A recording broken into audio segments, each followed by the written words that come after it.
Knock on wood. All right. Hopefully my dog doesn't go crazy for me doing that.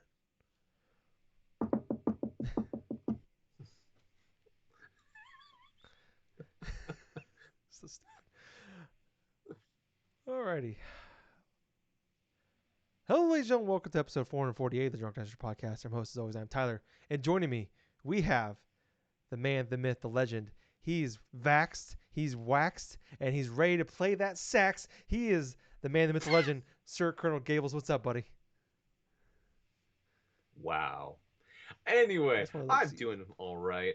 I'll tell you what, if there's anything that I could say about this past week, there's two things. One, professional wrestling has officially became more interesting to me. Yep. And two, there's a bunch of fucking good games on Xbox Game Oh, Pass fuck that yeah. I've been playing, and I have been happy on both sides of things. So I'm doing pretty good. I'm definitely craving to play more stuff on Game Pass, especially a couple of the games that I have been playing over the past week and a half, and finished one. So, how have you been, Tyler? I'm doing okay, Gables. It's a Saturday night. As always, when we're recording this, um, we're starting very late. We got on Skype at the normal time. Usually it's a little after 9 o'clock my time. Uh, and then Gables hopped on. I'm like, hey, I'm watching SummerSlam. You want to watch it? He's like, sure. It was supposed to be over at it's supposed to be over at 10 o'clock my time. That was what they said because, long story short, uh, they're in Vegas. There's a Pacquiao boxing fight going on next door from where WWE is holding their wrestling event, and the main events start at 10 o'clock. So they're supposed to be done at 10 o'clock to so all the fans that have tickets to both events could leave, then go watch the Pacquiao fight. Um, and the show didn't. So SummerSlam didn't actually end up getting over until like after 11 o'clock. So now we're starting. So I'm like, we'll just bullshit and watch wrestling. I'll just share my screen with Gables and we can watch for 45 minutes or so. And then now, 2 hours later, here we are. But it was a good time. We had fun, watched some good wrestling. Actually, it's when WWE's good, it can be fun sometimes. But Yeah. yeah, like you said, Gables, it's we both fell off hard on WWE. We both pop in for the bigger stuff, but like AEW has been a revelation for wrestling fans. It's made wrestling great again. To steal a line from some douchebag. Uh, uh, sorry, But not sorry. if there's anything that also, if there's anything else I've learned this past week, is that now AEW is official competition to WWE. Mm. Like, legitimately. Like, WWE has to match pound for pound what this promotion's been doing now, because they're hitting on all cylinders. Yeah, it's awesome. It's fun. Just we were talking about for the show. It's like whenever you watch AEW, it just feels like a fucking party and everybody's invited. Um, Mm. but yeah, they're not doing pretty good. Long week. Just been me trying to get a lot of gaming in on basically the weekends. The last month or so have been the only time I have time to play games. So it's been me trying to like have like a nice relaxing weekend, get all my shit done, and also try to like cram in all of my gaming time. Uh, so yeah, other than that, I'm doing okay. Um, but yeah, it's been we're doing some weird shit here, guys.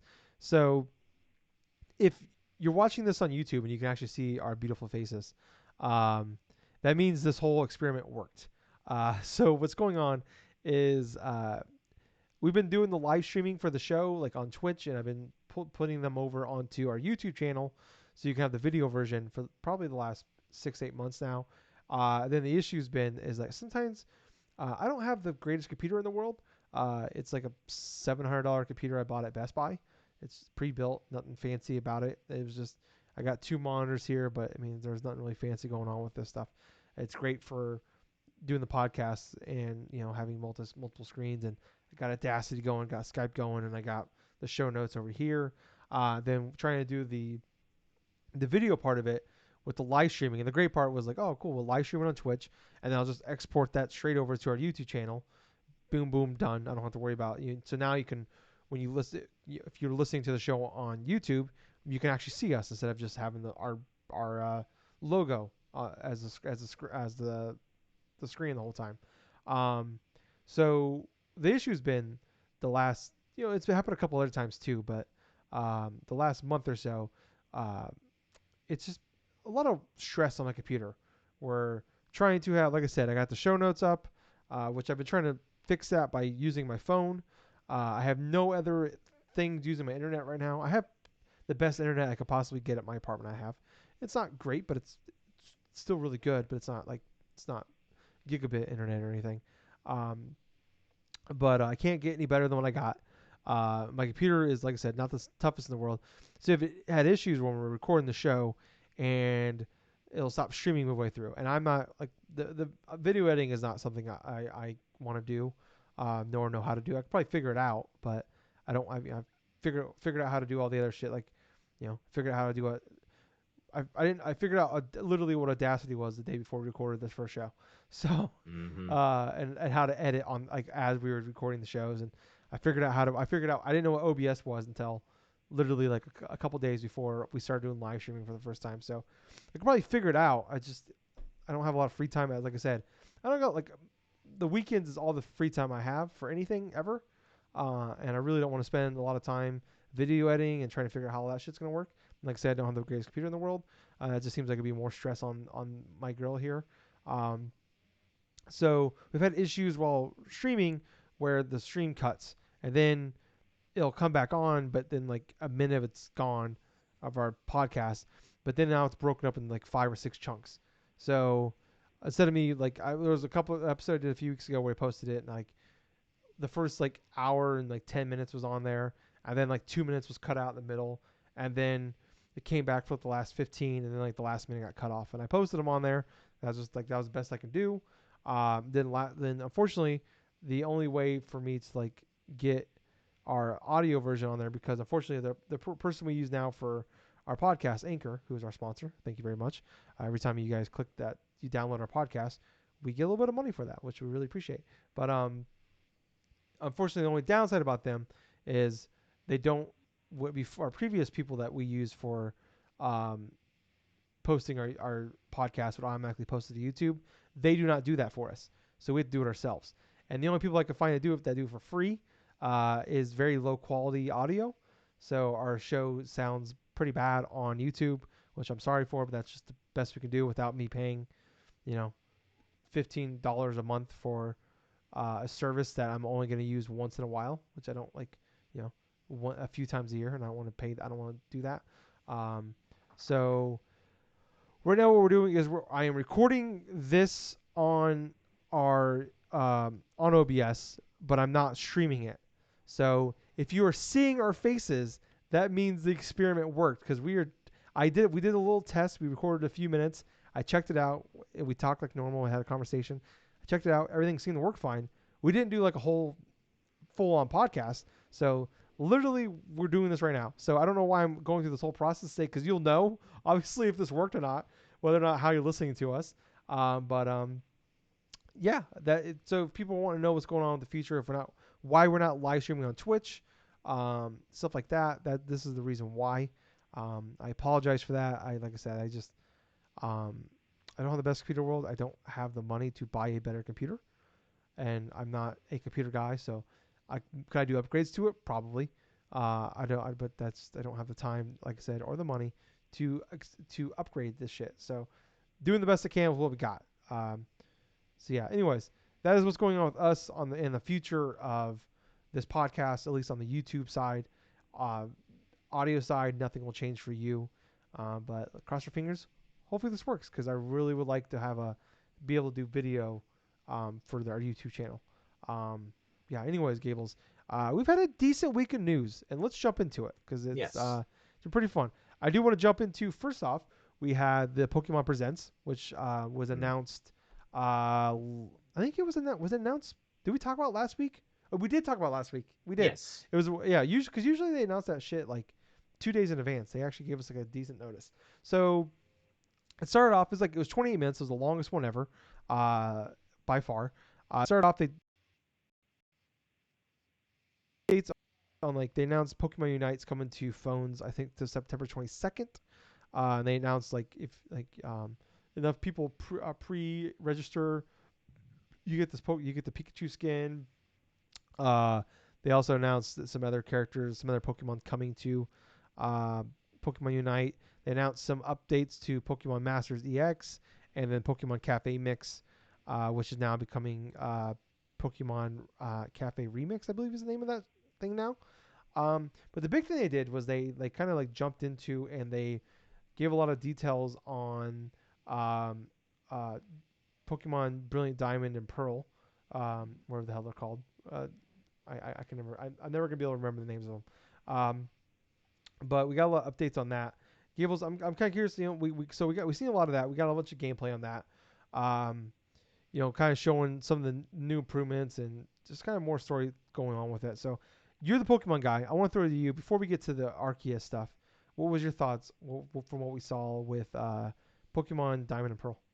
All right. The first thing I noticed right off the bat was there was definitely remastered. There was definitely like a renovation in terms of the graphical fidelity of the game from the last time we officially saw it, which was during its unveiling. So, in regards to the graphical upgrades and stuff, it's there. Obviously, it's still inside the chibi art style, which, hey, their choice in that regards and stuff. I kind of felt like the overall, like kind of beta footage from before, the kind of playing this and that and stuff, but they really, I feel like they went above and beyond in terms of retouching up a lot of the aspects of how Brilliant Diamond Shining Pearl looks. The overworld thing looks pretty cool. They have elements to where it borrows things from past games, like from Hard Gold and Soul Silver, where you have the top member of your party is like walking with you as you're going through and doing this and doing that. I did like the fact that they go through and showcase a lot of the old features that were equivalent that were there when the original games launched way when that was in regards to using like the explorer kit and stuff like that to go underground and quintessentially like farm for like minerals and stuff like that that you could use or certain stones or certain items that you would discover, right, and then you would like use for different other types of things in order to exchange for another item or this or that. I do like that they're bringing back the Union Room, even though I think they went on and later on said after the conference thing, after that video was shown, is they're not really aiming towards like competitive online Pokemon stuff with these two games in specifics. I think they're still saving it for like Pokemon Sword and Shield currently at this moment in time. But that aside and stuff, it has gone back in regards to what features were prevalent inside the original Diamond and Pearl releases, which, you know what, it didn't really take a lot to really impress me in regards to this. Graphical fidelity, it looks nice. There are some older elements and stuff to where they definitely bring back in this game. They have some new like contest things, for Pokemon contests that comes back in almost a full effect.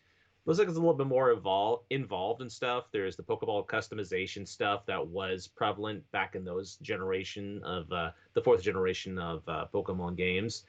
So there's definitely some good stuff that has been added to it. What's fairly interesting and stuff is like seeing aspects of some of the characters, like some of the old characters and stuff returning back and stuff, and seeing the new character designs in regards to like some of their art styles and this and that. But I was left with the impression that this game is definitely going to be worth picking up. That's how I kind of felt about it. I mean, regardless of which, Diamond and Pearl, I was going to go ahead and pick up anyway, but yet I even have more incentive now to go through and play through this game because of there seems to be enough classic Diamond and Pearl to where I want to delve into it and stuff, but there's also enough like new things that I want to try out and like want to try to go and experience. Like they even added a little section that wasn't there originally with like customly designing your character. That was something new that they brought along that was from Gen 6 and Gen 7. Those went into further detail to customize your trainer in regards to different clothes or different shoes or different outfits and stuff. But yeah, Brilliant Diamond and Shining Pearl is definitely shaping up to be a interesting release, to say the least. Obviously, I've read a couple different things, watched a couple of different YouTube videos in regards to Brilliant Diamond, Shining Pearl, the reactions to that. A lot of the hardcore Pokemon fans, they're going to delve into this. They're going to go through and play it. A lot of people, there are definitely a fair share of people, I shouldn't say a lot, but a good fair share of people that are not interested in it. They pretty much kind of went their own separate way after how polarizing Sword and Shield was for them. But at the same time and stuff, it's like there are people that are disappointed that there's no online, like a competitive online Pokemon fights, battles in that regards, kind of like how like in past reiterations of remasters, like even like Heart Gold, Soul Silver, or even like Omega Ruby, Alpha Sapphire, to where there was an online battling component to where you would bring forth like your different Pokemon from different games, have it their own different types of meta, introduce a whole different types of different things. But I'm in the group where I feel like it's not really necessary in this type of release because the main focus you want to do for like Diamond and Pearl in general is like to reestablish what made these two games great to begin with, and on top of that, focusing on the core group of Pokemon that you got going, which is pretty much Gen 1 through Gen 4. Focus on that group and what was introduced in the game on top of like polishing a whole bunch of things to make it better. That's pretty much what I've been wanting to experience with it. But anyway, Tyler, what were you thinking about like Brilliant Diamond, Shining Pearl?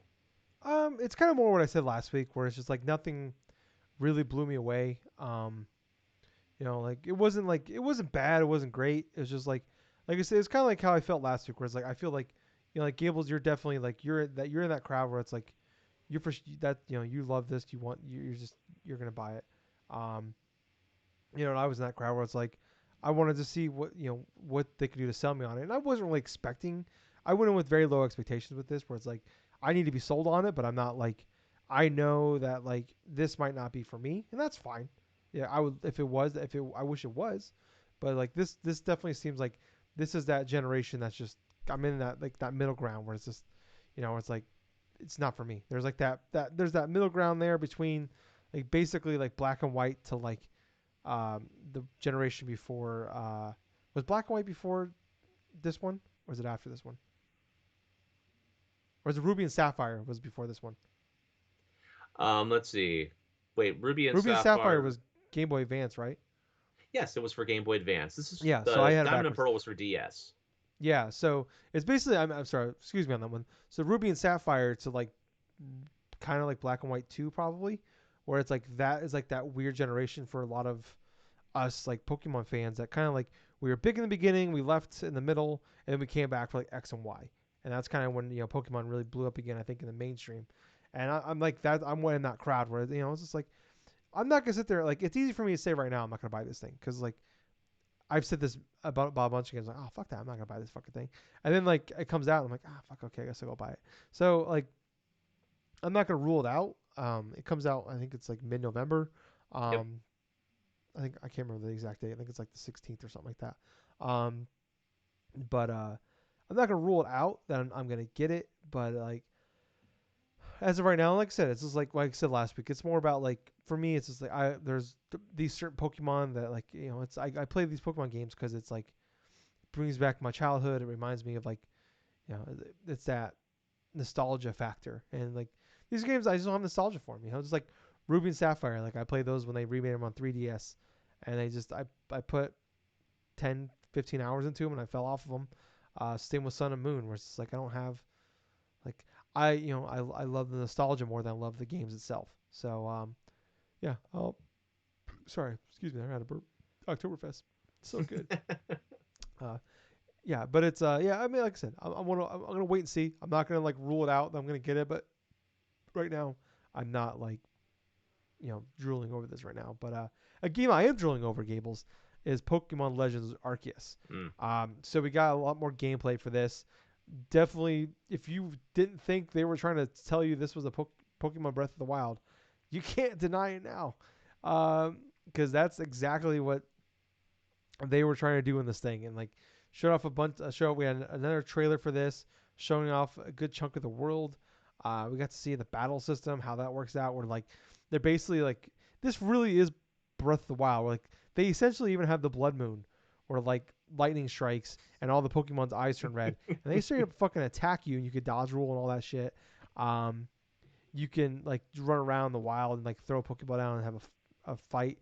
The battle system is slightly different now. We're still turn based, but like you actually it's like you can see like the turns on the side of the screen Yep. where we like you can actually see like sometimes if a Pokemon has speed is fast enough, like you can actually like attack multiple times in a row or It actually had like some real benefits to it. Like where felt like sometimes it was like I mean definitely there was always like like a deep strategy there to like you build up your speed like you're gonna always get attack first, but like it definitely like then after that I was just turning back and forth, but like this one like it actually makes it feel like that shit matters more than ever before, which is kind of cool. Where it's like if you have a Pokemon, you have a Pidgey, he's super fast.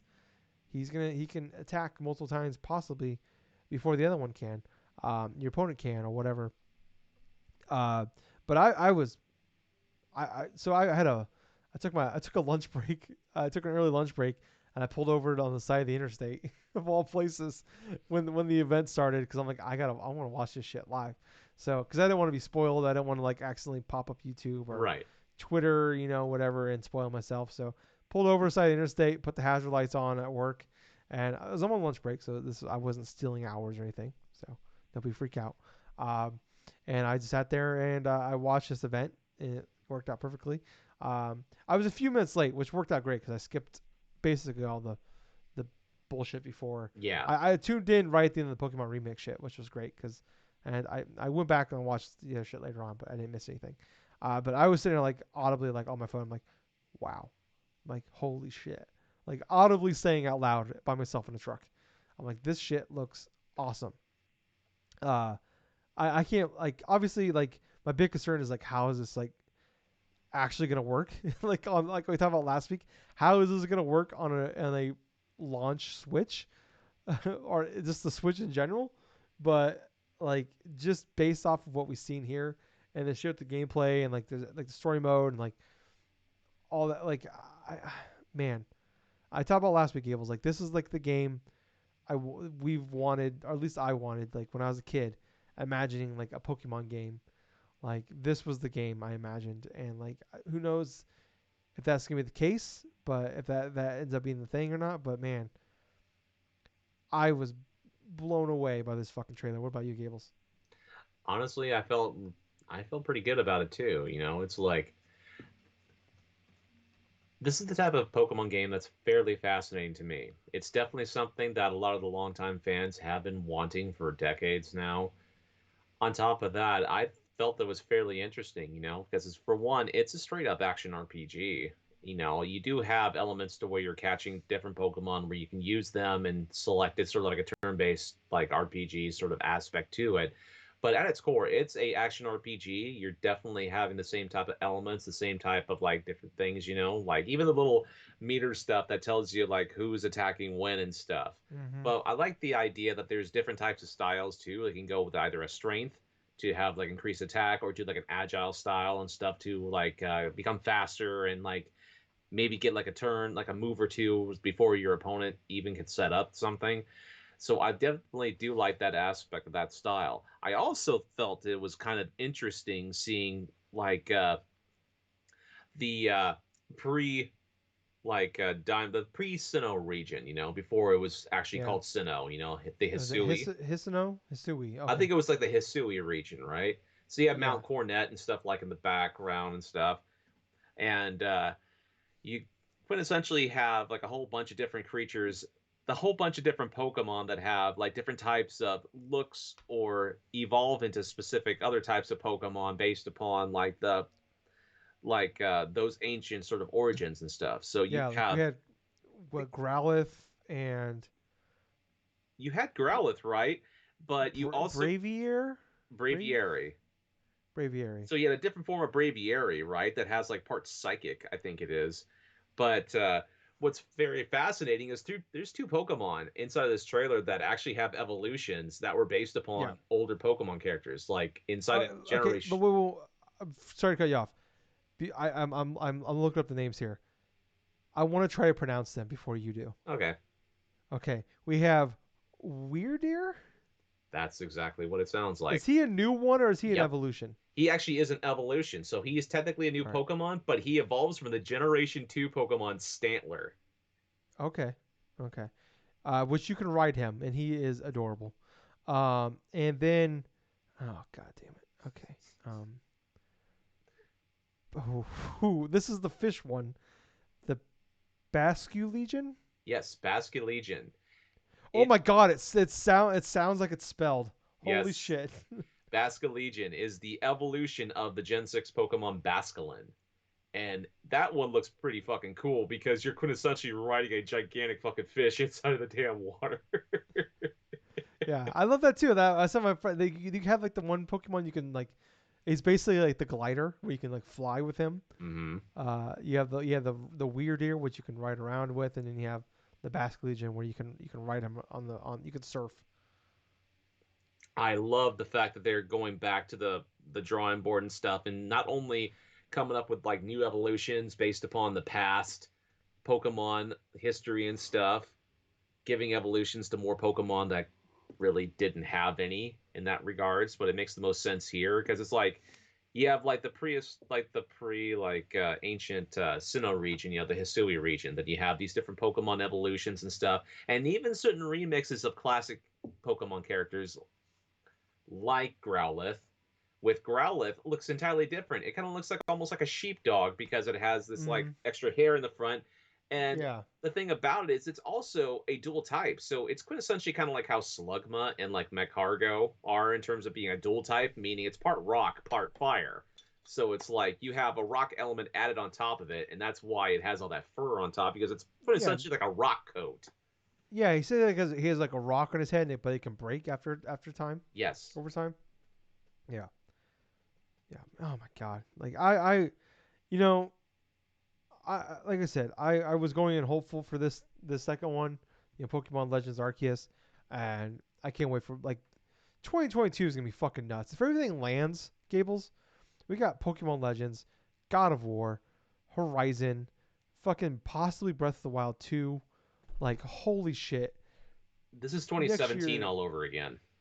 this this is 2017 on goddamn steroids. God damn, we didn't have a brand new Pokemon. I think what do we have a Pokemon 2017? We had the Sun and Moon one. The second Sun and Moon. Oh, well, if you give me a Was moment, I can show you the least a bit uh, about things from 2017. And man, yeah, there were a but I bunch of mean good but stuff. I'm thinking about like Mhm. Pokemon wise though. They had the 3DS updates of Sun and Moon, I think. Yes, Um, like Ultra if I Sun, remember Ultra correctly. Moon, I think it was. Yeah, those ones. Yeah, but yeah, we had like Horizon, Breath of the Wild, Hellblade, Nier Automata, Destiny 2. Like this is the shit we know about now. Mhm. Like it's nuts how crazy next year is like. I mean, obviously shit can get delayed, but going into it, next year is gonna be fucking. Which I I've talked about this previously, where I thought 2022, 2023, those years are gonna be pretty crazy. I mean, just because the way I mean, look with COVID, a lot of Yes. shit getting pushed out, getting delayed. That a lot of that shit's gonna get hit there. But man, So, to be perfectly honest with you, I'm looking at some of the games released in 2017. You had Resident Evil 7. You had mm, that was one. mm. Then, of course, you have some of the other ones that are more well known, like the Neo and stuff. Yeah, Neo was Game of the Year at Game Awards, I believe. No, Obviously, Horizon Zero that was Breath of the Dawn. Wild. Was I'm just reading over like a old like GameStop thing, not GameSpot thing from back when and stuff. But Breath I'm of the looking at my Wild, book that has all our notes in it. yeah, Breath of the Wild. There was definitely that Near Automata, like you were just saying. There was the game that I played a hell of a lot of, which was Tom Clancy's Ghost Recon Wildlands. Um, Yep, your Game of the Year that wasn't my game of over the year. Breath of the Wild. Oh hell no. Uh, but man, yeah, it's just the fact that a lot of these games are definitely Mario giving off that Odyssey, feel. Yeah, Mario Odyssey, Persona Sonic 5. Mania, Persona 5, my game of the fucking generation, was mm-hmm. released in 2017. Cuphead. Cuphead, there was like that. Oh my gosh.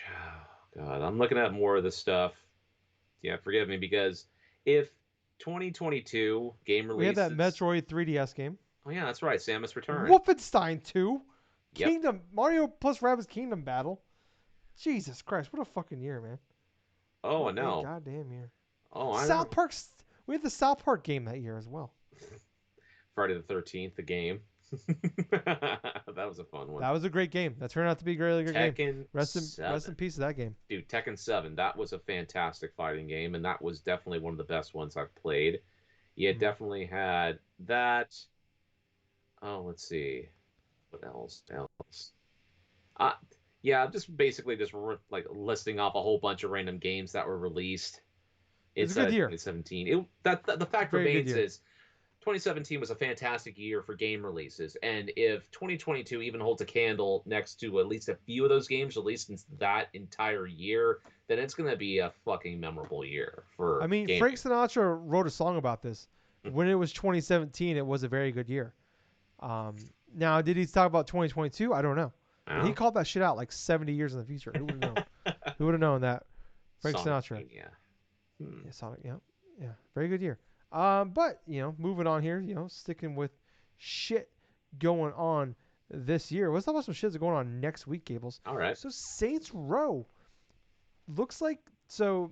Jeff Keighley posted a little clip on his Twitter account yesterday as a recording of kind of a tease what to expect at next week. We talked about there's a Gamescom opening night live going on next Wednesday, I believe. Um, and he announced a little teaser what to expect. And it said rebooting, like in a graffiti on a brick wall with the Saints Row logo. So, we've been talking about this for a while. I can't remember the company that owns Volition. um, Volition at this point. It's the Uh, one that buys everybody. Um, oh boy. THQ Nordic, I think, Yeah. is the name.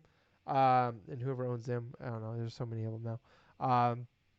They announced in like 2019 that they were, or beginning of 2020, that they were before pre-COVID, the long, long ago, that they were well into development of the next Saints Row game, and that they would reveal it in 2020. Obviously, COVID happened, so here we are.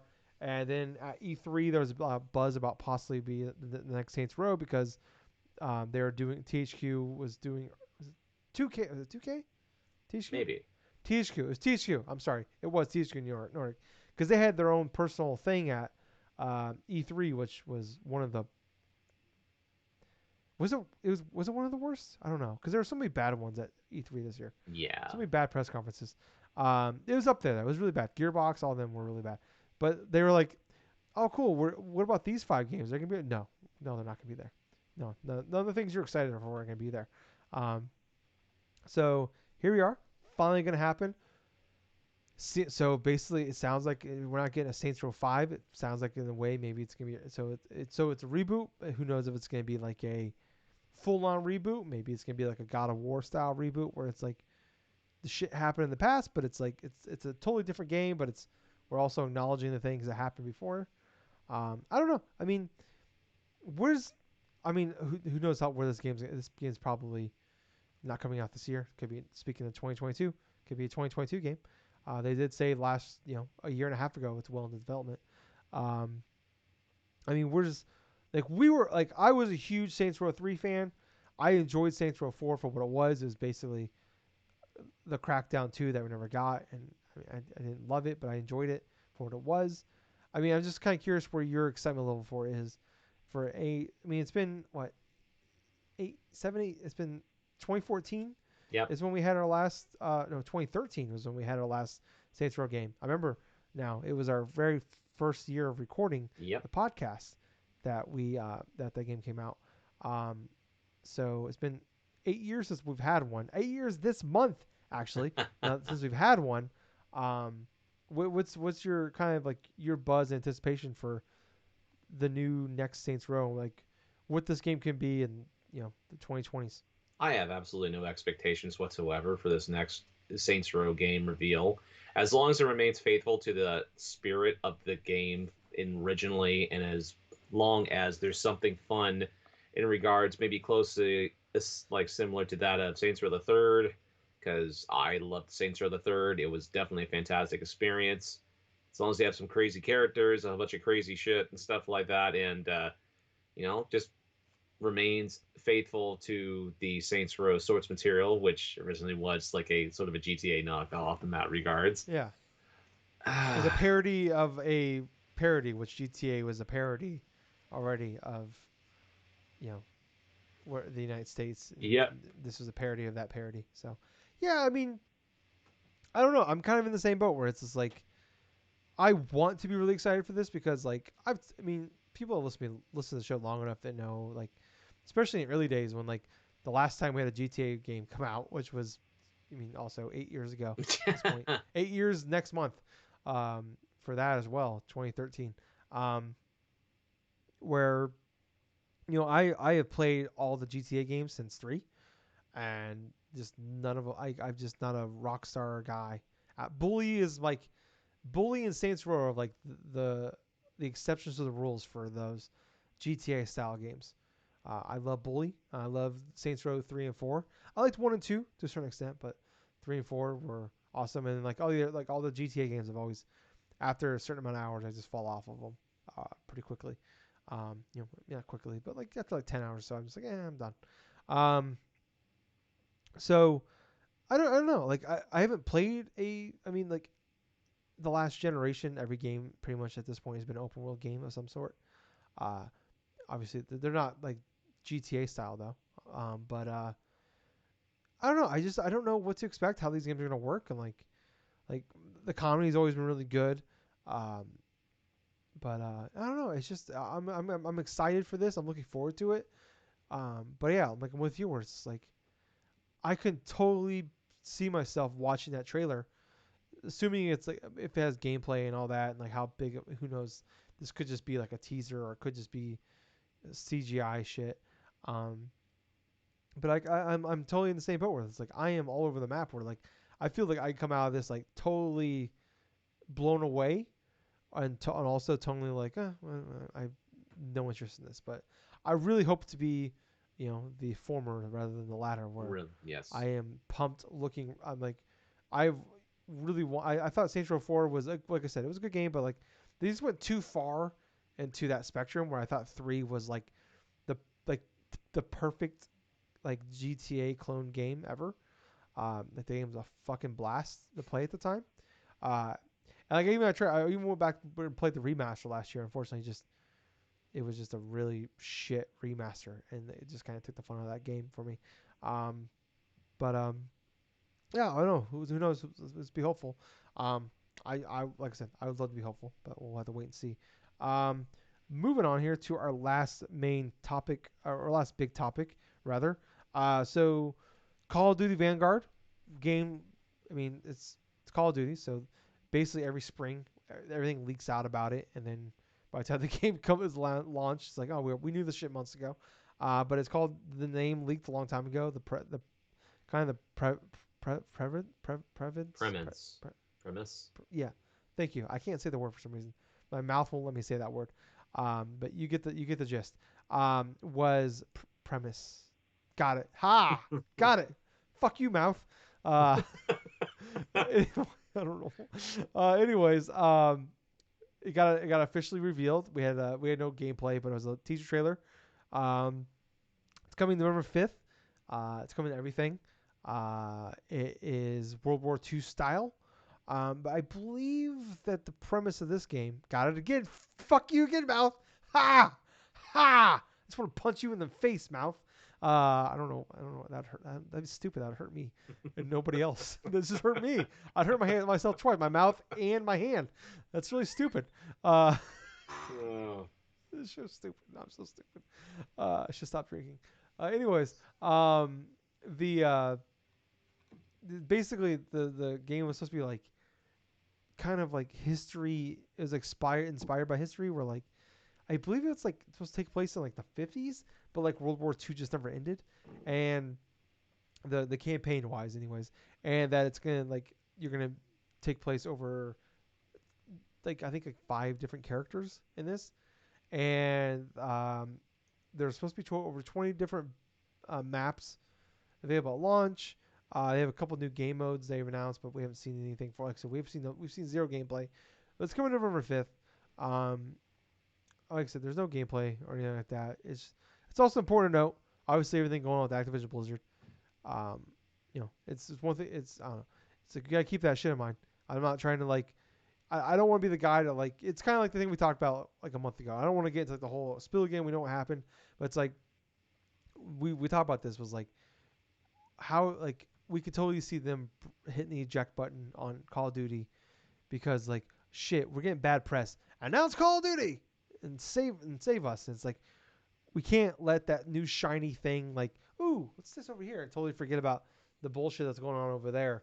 So I just want to keep everybody keep that in mind when it's just going on. But it's like I just want to make sure that we're all keeping that when we're talking about this game and talking about anything for the next while about Activision Blizzard. But I mean, overall, Gables.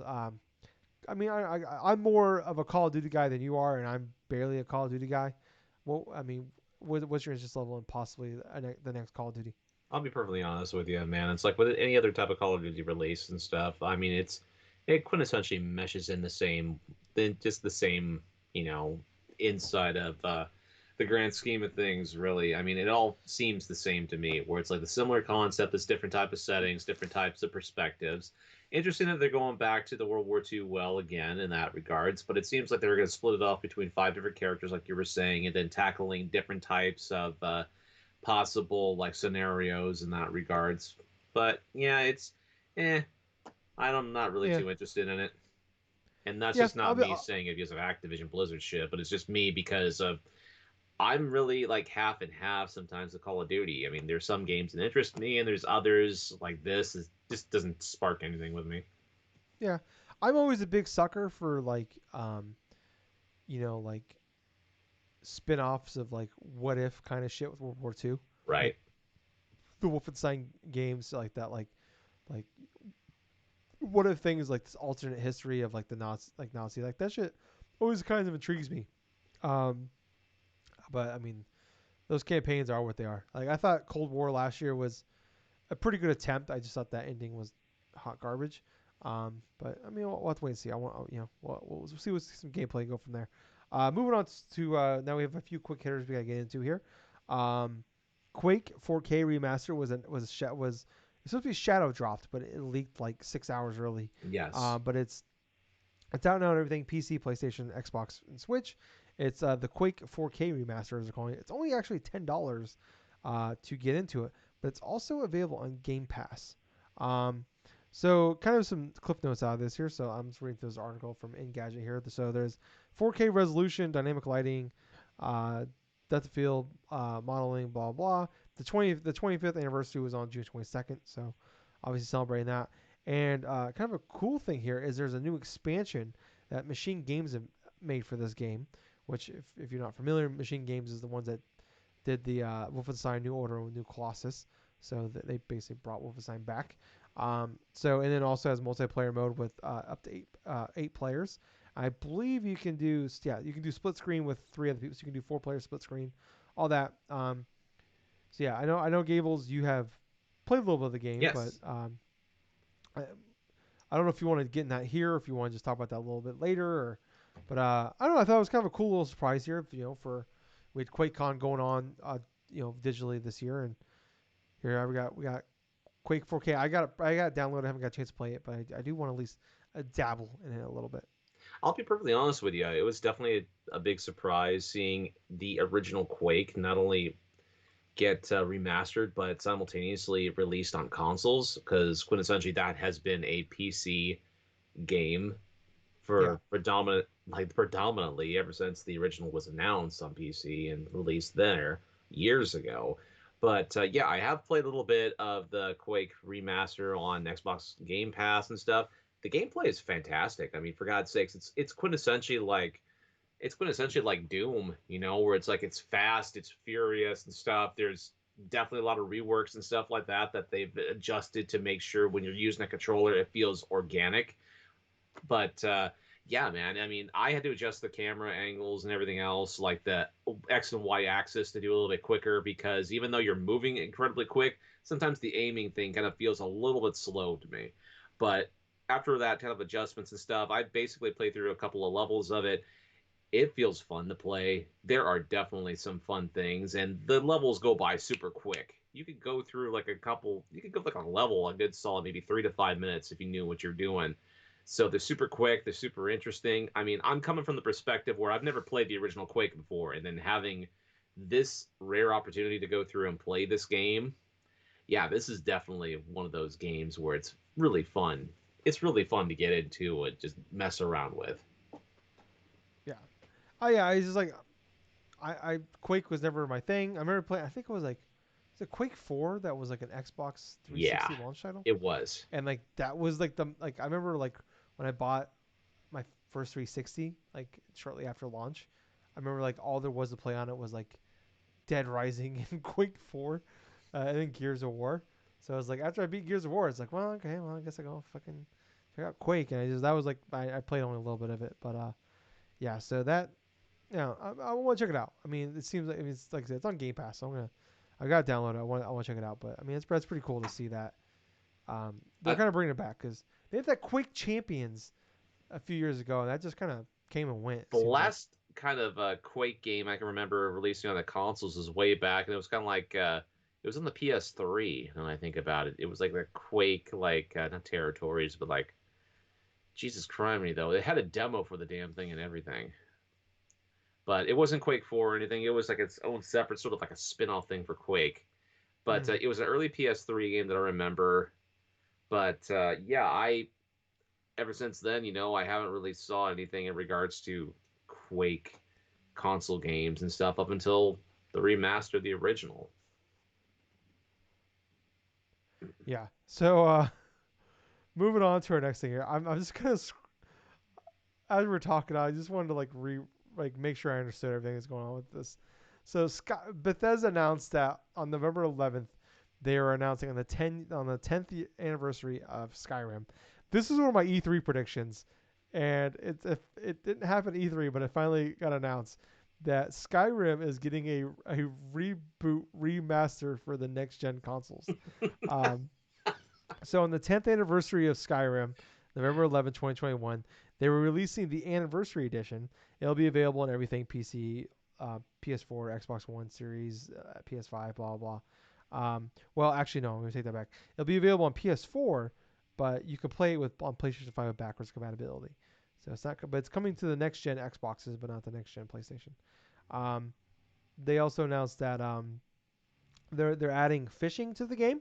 Okay. It's going to have all of the it's gonna have all the expansions. Dawnguard, Hearthfire, and Dragonborn has all the enhancements of the special edition, which was the edition that they sold on PS4 and Xbox One, and I believe it was on Switch as well. That came out like 5 years ago, I want to say. Yeah. They said okay, so the remaster of Bethesda released back it was 2016. That's what it was. Um, no idea if it's gonna have better graphics or better frame rate, or they fix all the bugs after they've re-released it 25 times. Um, but no, also no idea if this is coming to Game Pass. No idea what this is gonna like. So they said that you can if you have the anniversary edition or if you have the I mean, okay, according to old fans can upgrade to the anniversary edition if they already have the special edition. The upgrade won't be free, but the studio has revealed at this point has not revealed at this point how much it's going to cost. So basically, if you bought the PS4 Xbox One edition, the special edition they put out, they are going to charge people again for the anniversary edition. If you want fishing, guys, no idea if this game's actually going to be any better. If there's going to be better frame rates, if they fix the bugs, if it's going to have better graphics. But they added fishing. So Oh yeah, here we boy. are. I 10 years later, paying for another version of Skyrim. I just want to point out. People that have listened for a long time know we met through the group Talking Ship. Both fans of Talking Ship, both in the group, Facebook group, all that. Like long time. We met in the forums of Talking Ship, Twitter, all that shit. Like that's how we all met. That's how this podcast started. Um, Talking Ship might be the world's biggest group of fanboys of Skyrim. Uh, and even they were like, fuck off. Like when someone posts that in there, they're like, absolutely not. Like these guys in here have bought this game multiple times. They are the audience for this thing. And even they're like, fuck off. No. I I ranted like 2 months ago about PlayStation charging me $10 to upgrade Ghost of Tsushima from PS4 to PS5. Not even for the extra shit, just to have the PS5 version of the base game. Charge me $10. I thought that was bullshit. This is a 10-year-old goddamn game, and you have re-released this on fucking everything, multiple times on PC, multiple times on console, on fucking Switch. You're on my goddamn Siri over here. I just want to make sure she didn't hear me. I think I unplugged her like 6 months ago, so I think we're okay. I never use her. She's just there. I have a Google Home in my bedroom, and I use that thing. Um, Gables, let me tell you, if you want to listen to some fucking porn, but you don't want to watch it, just do Google Home porn. Tell you what, it's sexy as fuck. Especially if you give your Google Home a Cockney female accent. Oh boy. Only way I can finish at this point in time in my life. I'm kidding. I'm not kidding. But seriously though, think about it. Gables, if you don't have a Google Home, remind me at Christmas time, and I know what to get you. Oh, yes, of course. Maybe that Yes. alongside the next version of Skyrim. Yes. Absolutely. No, I will not buy you. You'll get more enjoyment out of Google Home's Cockney accent porn than you will Skyrim for the 18th time. But that thing has been released multiple times and everything. I don't, no word if it's coming to Game Pass. I kind of assume it's coming to Game Pass. Skyrim's already Like, available on Game Pass. I know, but like the special edition's on Game Pass. So how's that gonna? I don't know. Who the fuck knows? It doesn't make any sense why they would charge like an additional thing if you have the special edition of like PS4 and Xbox One versions or something, you know? Yeah, it's like especially because like those games were busted ass shit when they launched 10 years ago, and they released multiple versions since then, and they're busted ass shit now. It's like, why would I don't understand it. I get it. People love the game. I'm not trying to badmouth people that love those games. Good for you, but I was happy to see that like when I went on the group and I read the thread and everybody's like fuck off, like that made me very happy. I'm like cool, we broken the curse of this fucking game. Um, moving on here though, Gable. So this was something that was announced just a couple hours ago as of recording. So WWE 2K22, we got a trailer for that during SummerSlam. No gameplay really, but they announced that game is coming back in March 2022. Uh, People don't remember they took 2020 off. The game came out in 2019. WWE 2K20 came out in October 2019, and if based kind of speaking of Skyrim, after years of being the same game over and over again, being completely broken and busted and buggy, people I think finally the shit hit to finally hit the fan for them. Kind of like they were like, okay, that we can't keep putting this out like this. And they announced early last year that they were going to take the year off. We got the WWE Battlegrounds, which kind of came out to middling reviews, and they're going to come back. Apparently, some rumors and leaks have come out since then, and people saying like they've totally redone the game, the game's actually like in the testing phase, and like it's playing a lot better, and it's a lot better than what we what to expect. We're like the problem with I don't know, like it's so hard to like wrestling's a tough one because it's like to play like a fun wrestling game is difficult to pull off where it's like especially like a realistic one where like Madden and NBA is like it's fun. The realistic aspects can be fun, but it's also like like you want to dominate, but it's like it's fun. Like there's aspects of that are fun playing that game, and like WWE like you want to like you want to have a fun time playing the game and dominate, but it's also like I don't know. It's just hard to like a good a fun game in there is like having like a good back and forth match, and like I said, they never were able to like figure out the button system. Like it was just too much like of a like trying to be the real thing, but also the game was just a broken, buggy mess. And I just don't know what like. I hope I'm wrong. Like I loved the WWF SmackDown games back in the day when I was like on PlayStation. Like those games were fucking awesome. Also loved the 64 games back in the day, but like I actually loved the original SmackDown games more than I loved the 64 games back in the day. And I just don't know.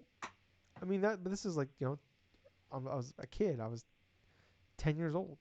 I just don't know what a good wrestling game 20 years later could be that's not arcadey dumbness. And we've seen 2K try to make that in the WWE Battlegrounds, but they just kind of try to microtransaction it to hell. Um, when they had more characters, you had to buy with real money at launch than that were in the game. They pay $30 for. Um, I don't know. I mean, I don't think it's not obviously it's not impossible. It's hard to imagine what a fun, good WWE simulation game could be now. I mean, I don't know. Gables, like, you love the wrestling games possibly more than I do. You played like some of those WWE like some of those like mid 2000 early 2000 ones weren't bad, but they weren't Mm-hmm. great. I just and I know you got into it more than I did. I know Jake beginning when we first started doing the podcast, he used to love those games.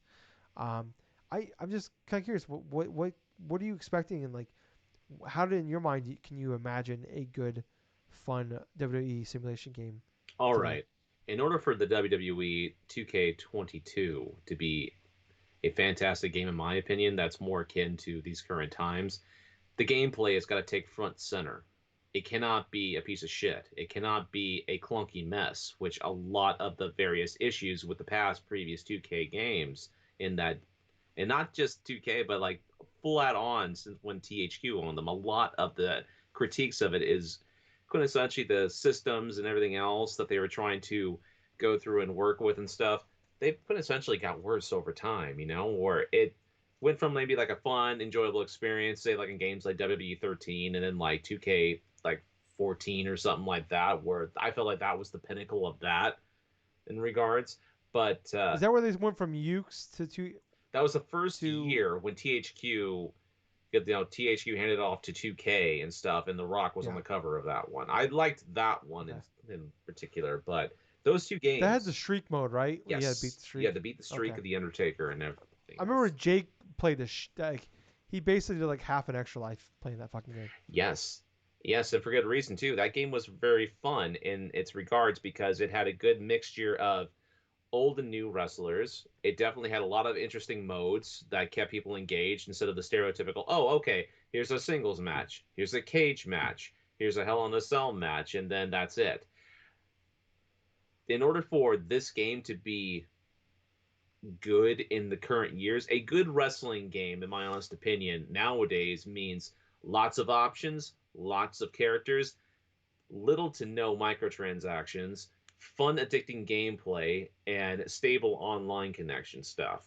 Especially if you're going to Yeah. do a lot of different types of like party things. My ideal wrestling game, like a professional wrestling game, we got to get like at least about 4 to 8 people and stuff, have a good stable connection between everybody, and maybe have some sort of a GGPO type of online shit because unless you have something that's going to be on the next level in terms of like online infrastructures and stuff, no honest to God wrestling gamer is going to go through and deal with what we had to deal with fucking 2K, where things were like almost at a slog. I remember specifically trying to play games like WWE 13 online and or 14 online, and then the fucking lag and everything chugging down those games so much to where I literally could not fucking win certain matches or play certain matches without there being any type of like crippling type of lag or input delays or this or that. And here you are, you're trying to play games with either your friends or you're trying to get those hard sought after trophies or achievements that you wanted to try to get, but yet almost being near impossible due to how shitty the online infrastructure is. So yeah, it's a combination of a lot of different things. It needs to have a great foundation in terms of the gameplay.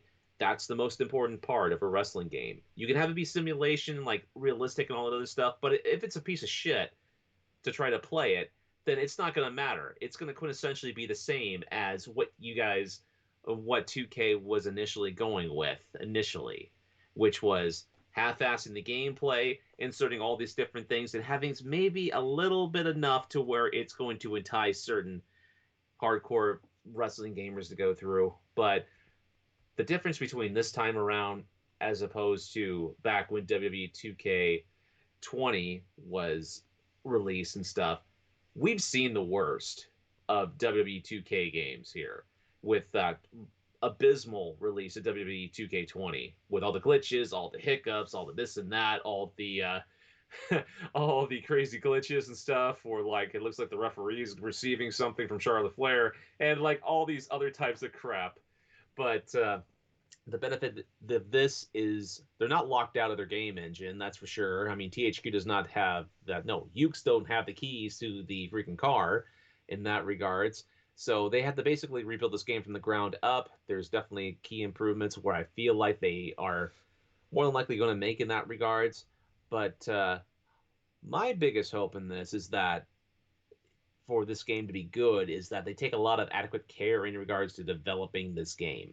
And quite honestly, I am happy that it's going to be releasing at a later date and not forced like at an October or November release date, because they definitely need their time to try to develop this game to be as good as it needs to be. And it's releasing around the same time as WrestleMania, quintessentially during that same time period. So that's a good way to get things going with it. Yeah, very cool. Very good. You did a really good job there explaining because like those definitely would make me like those games more. Gables, I'm not gonna lie to you. I got to pee really badly, so I'm gonna walk away for a minute. But I want to ask you a question because Yes. remember, I'm not editing this out. I can't edit it out. Explain to me why Pokemon Yellow is the best Pokemon game ever. Be right back. All right.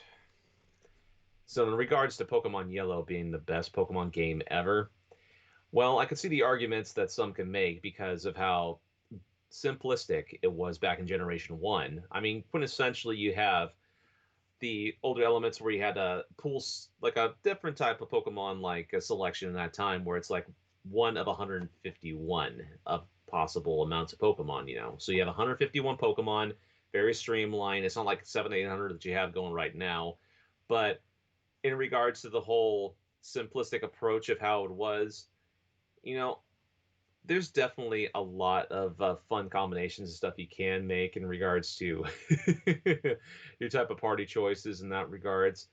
But some people believe that Pokemon Yellow is probably one of the best Pokemon games, if not the best in that regards, is because it's more akin to ties with the nostalgia of the anime back in the late 1990s.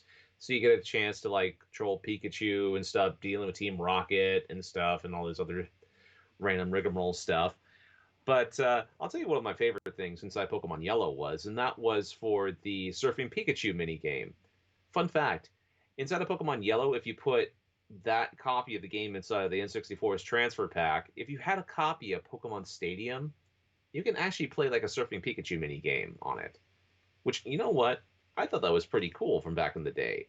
I mean, you have your Pokemon Game Boy game connected to your N64, you're playing the Surfing Pikachu game, or playing the actual full on game on the N64 itself, considering that the N64 transfer pack had its own, like, separate sort of connection in that regards. But I think one of the main reasons why people love Pokemon Yellow and consider it the best Pokemon game inside the entire series is because of how simplistic the game was. You get all three starters and stuff inside the game, and all of a sudden it's like you have the option and stuff to where you can keep Pikachu how he was. You could evolve him if you really wanted to, but you basically kept him because you wanted to play the Surfing Pikachu minigame.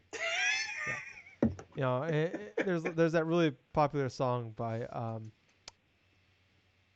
I forgot her name, but anyways, there's that song she made where she's like, I was gonna turn him into a Raichu, but I said no, no, no. I can't remember her name. She one sadly passed away. The Oh, rehab girl. I forgot her name. I'm sorry about that. Amy But Winehouse. Amy Winehouse. Thank you very much, Gables. Pulled that one out of left fucking field. Thank you for also covering for me so I can go pee. Because I feel like I lost about 34 ounces of alcohol on my Oh system my now. god. I went from like over the legal limit to possibly under the legal limit now. So that's good. Not that I have to go anywhere. Don't drink and drive, people. But that's where I feel right now. I feel amazing.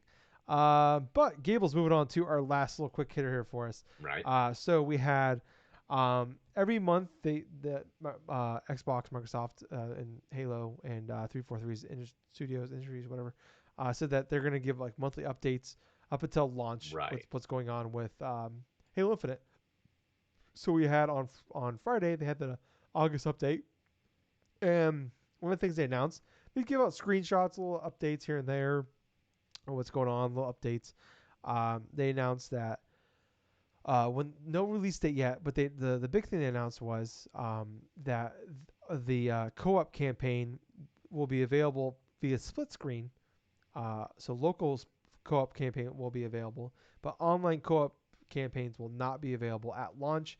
That Mm. won't be coming until season 2, and the Forge mode will not be coming until season 3, which each season is about 3 months, give or take. Is what they said so far. That 10 to 12 week range, it sounds like. So assume that co-op campaigns won't be launching for 3 months out, and Forge modes is 6 months away. Um, so I mean, still no release date. Maybe after the Xbox is doing a Gamescom event next week, so maybe we'll have a release date then. Now that Call of Duty has given a date, because that was kind of like the big thing. It's like they were waiting for Call of Duty to give their date, November 5th. Um, but I mean, Gables, what's kind of your thoughts when you heard that news? Well, you know what? That is disappointing that co-op is potentially not going to be there at launch and is a couple of months down the line. But what is interesting to note is the waiting for Activision to release the release date of the Call of Duty game in that regards, because there definitely have been rumors that Microsoft may potentially want to release Halo in October.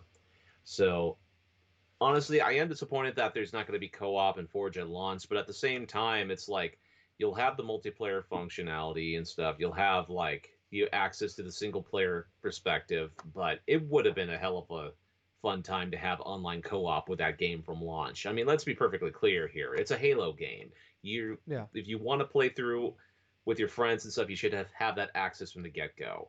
But you know what? It is what it is, though. If they need to take their yeah, time to try to make this thing fine tuned and stuff so that people can replay this game over and over again, I mean, hell, it is what it is. But yeah, yeah. it's fairly disappointing to me. Yeah, it's disappointing to hear, but it's like it's not like something that's gonna like not gonna majorly affect me. I don't think it's gonna. I mean, I think it's a bummer to hear, but it's like I think one of the big things they talked about in that in the interview that when they were announcing it was like this is a live service game. This isn't this isn't a typical Halo game where like everything just out at launch. Like so this is it's different. Like this isn't like crazy shit that we're used to. Like you know this is stuff what we're used to from past uh Halo games where like everything was there at launch. This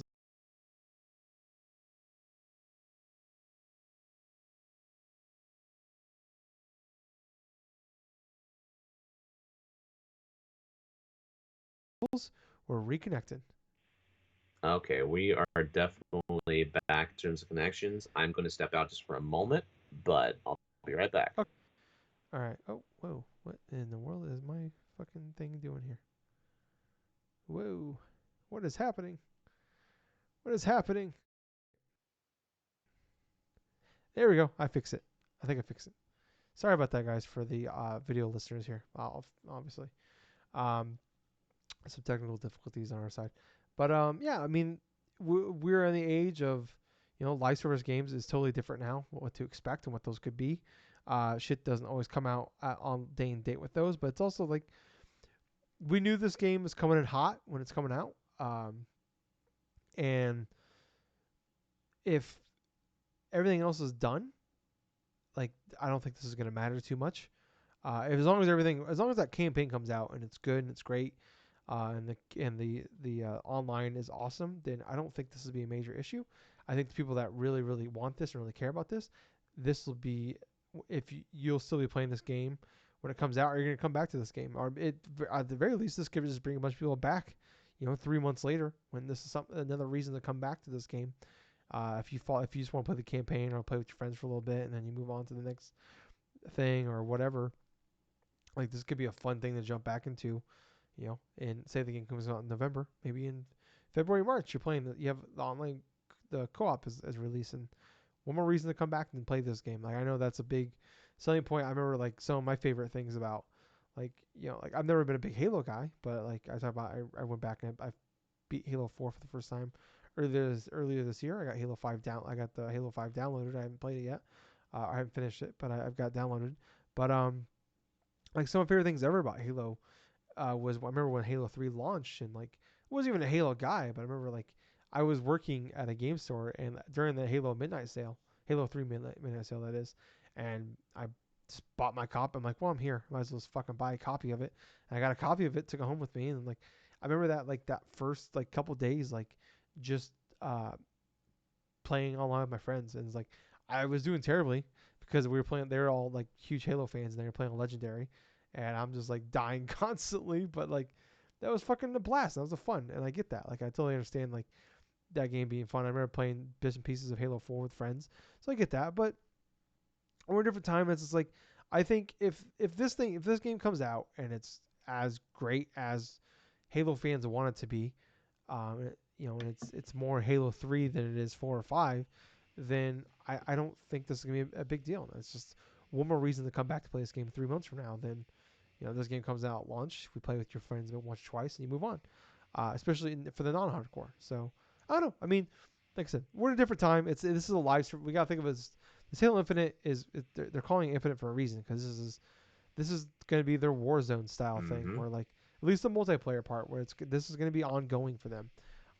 So it's just we got to think of it like that. We got to think of this is different than ever, and it's just like would you rather wait if that campaign and online comes out and it's stable and it's quality and it's fun, it's a blast, would you rather have that in November Thanksgiving this early December, or would you rather wait 6 months for all that shit that just to play co-op online co-op with it in April?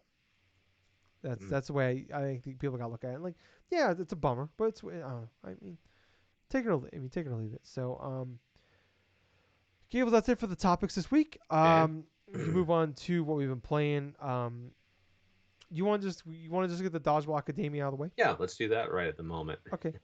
I don't have too much to say on it. We've spent a lot of time on it the last couple weeks.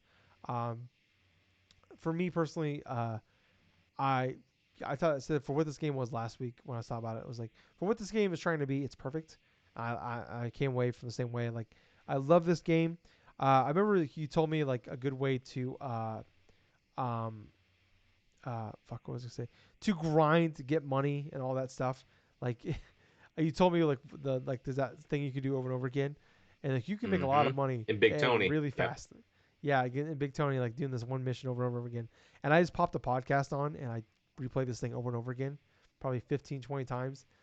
Totally broke the fucking game for me though, because I had so much fucking cash that like you can use this money to buy upgrades like that upgrade your strength or give yourself XP or uh, automatically boost you up to the next level that I fucking uh like broke the game for me where I had so much money I bought all these upgrades and went in super overpowered.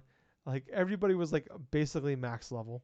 I had like most of my characters were like hit the max level 50 and like I was like midway through like episode 7 Yep. of this, which is the second to last episode. And so I just flew through the last chunk of this game. Um, that's my fault. But I went in. I love the game. I beat it. I got all 1,000 achievement points. Um, like we talked about last week, this is definitely going to be in my. It's easily right now my top 5. It's going to be hard for something to take it out of that top 5. What about you, Gables? I feel the same way, as I also did the same thing to where I feel like this is definitely going to be within the realm of the top 5 game of the year for me. On top of that and stuff, yes, I kind of broke mine up in terms of the grinding stuff, but I actually saved the last portion of any type of grinding stuff until like the final battle inside of episode 8. It definitely felt like up until then, I was going through and having a fun time in regards to enjoying how difficult some portions of the battle and stuff was.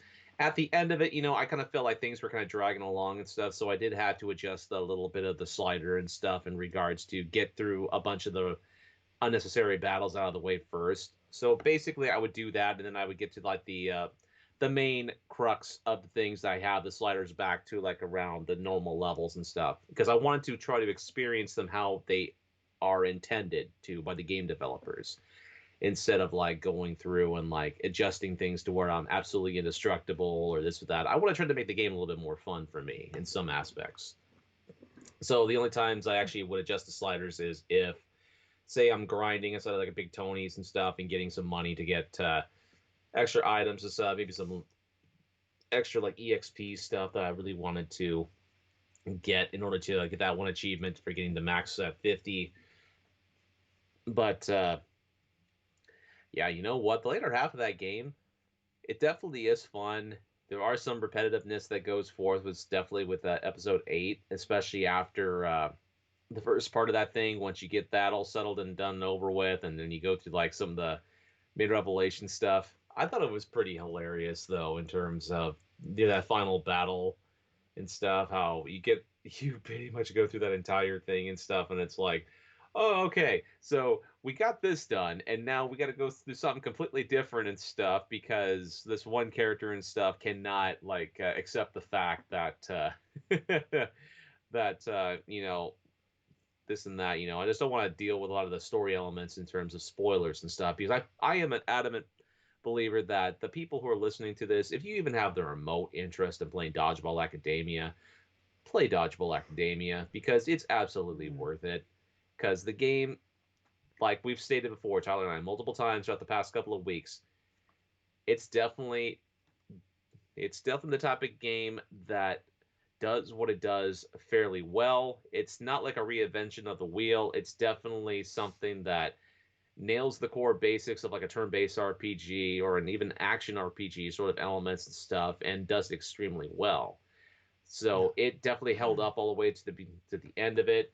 Near the end, I did have a combination of Otto. I also had Kiabo, and I think I had Sunico with me as well. So I had those three with me. I would go through use different types of items. I think most of my party. I think there was like two out of my two characters that were at level 50, and then a couple of like level at 47 or 48 or some of that sort. So I was near max level anyway. Like I stated, I got all the achievement stuff, and I decided to go just to specifically hunt a different types of like achievements and stuff before the final battle and stuff. Because essentially, I saved at the point before I had to face off in the final battle and this and that. But the grand scheme of things and the whole enjoyment of Dodgeball Academia, I definitely feel like that I got my money's worth from Game Pass alone for this month playing through Yeah. Dodgeball Academia because really, I mean, the game is absolutely a joy to play. I mean, there's nothing else I can really say to really elaborate any further, except for the fact that you own an Xbox, you own a Switch, or a PlayStation, or on Steam or something. Yeah, you know what? If you like games that are very reminiscent, it's sort of like a great homage to like great RPGs like in the past, or like great certain like platform or action games in the past, then yeah, Dodgeball Academia is definitely a game you should play. Yeah. Like I said last week, it's like the perfect balance of Pokemon RPG, Paper Mario comedy, hmm and Super Dodgeball. Yes, absolutely. It's it's brilliant. So yeah, if you have, yeah, just check it out, guys. I enjoy it so much that last weekend I actually ended up after I beat the game, I just watched the movie Dodgeball. That's all. Like how much I love that game. I just like I want to go watch the movie Dodgeball because I'm in a dodgeball mood now, and yeah, it was great. I mean, okay, so we both beat that. So Gables, is there anything else you've been playing this week? Yes, there actually has been a few things.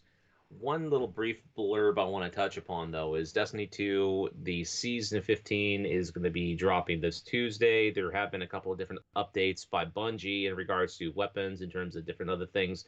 The main thing I got out of it is like there are a couple exotic weapons that I do have. They're going to be buffed in that regards. In that regards to my exotic auto rifle called the Sweet Business, which is essentially a auto rifle that's like a Gatling gun. And the thing that's most improved upon certain weapons is primary ammo is now infinite. So Nice. you don't have to use a bunch of different modification stuff in order to find a primary ammo.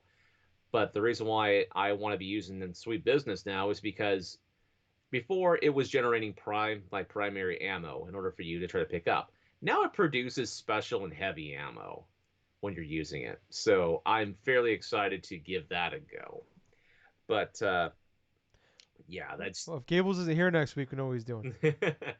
But there definitely have been other games I have been playing this week. I tried out a couple of Game Pass ones. One of them was called, I believe, was Bloodroot. Yeah, Blood. Yeah. Okay. Yeah. I played. I loved. I played the game last year when it first came out. That game was a blast. But yeah, Bloodroot. Yeah, Bloodroots. This game is interesting because it's like quintessentially that kind of a quick play sort of game and stuff, to where you have to master a set of set of like patterns for enemies and stuff, because you have like a one hit kill thing where it's like if you're hit once, you're dead, and you have to restart Mm. that thing all over again. It's sort of like a Hotline Miami sort of concept, to where you have to Yep. kill a bunch of different people like in a row, or like in a specific pattern or something, but it's up to you to decide which way you want to take them out. And so, quintessentially, the whole crux of this is you are you were a part of this sort of like this organization or something like that, this group that you were doing all sorts of various business stuff until one day they like Mr. Black Wolf or something like that tries to go forth and assassinate you, right?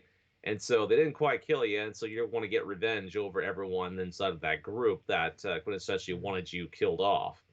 And so, what's interesting to note here is I love the different weapon styles in this game. I definitely love a lot of the different types of ways you can approach certain enemies. Like, say, if you want to take an axe or something like that, you have a maximum of 3 hits you can deal. You can take out like one and then another enemy and then another enemy after that, or you can jump upon a hay barrel and it'll just go Yep. across the thing. It'll hit a couple people, or if you want to roll upon a like an actual like a barrel and stuff and try to run people over, you can do that as well.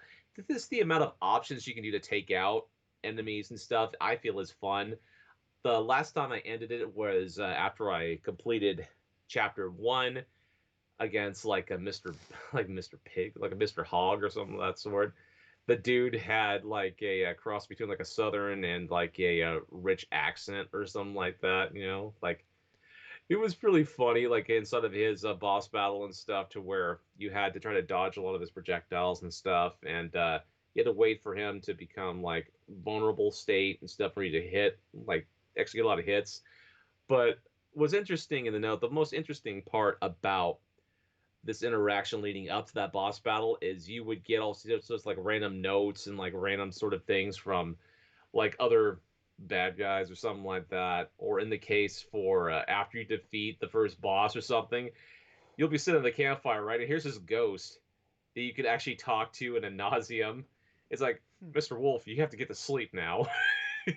After speaking with him, and the boss is just literally venting how much of an asshole you are because you killed him and because of this and that. It was such a refreshing sort of like back and forth banter. But yeah, Bloodroots was definitely an interesting game. But another game I went through and played a little bit of, I didn't get too deep into it, but it was called Curse of the Dead Gods, which is quintessentially kind of like a roguelike in its own way. Isn't that the? Is that the expansion for? What was the game that had the IGN plagiarism thing? Oh, that was Dead Cells. I thought that was a. I thought it was Dead Cells. Or I think you're right. maybe it was something else. But anyway, yeah, that's kind of separate to what I was playing though. It was definitely Curse of the Dead Oh, Gods. yeah, it's different. Okay, I'm sorry. You're right. So the Go on. I'm so sorry. the game is kind of interesting in that way, to where it kind of feels like a isometric sort of Diablo style game, to where like you're going in like a bunch of different like levels and stuff. You're essentially collecting loot and doing this and doing that. I thought the concept was interesting, but I've only played it maybe for about a handful of minutes, maybe like a half hour at most and stuff before finishing off like a level and continuing on to something else.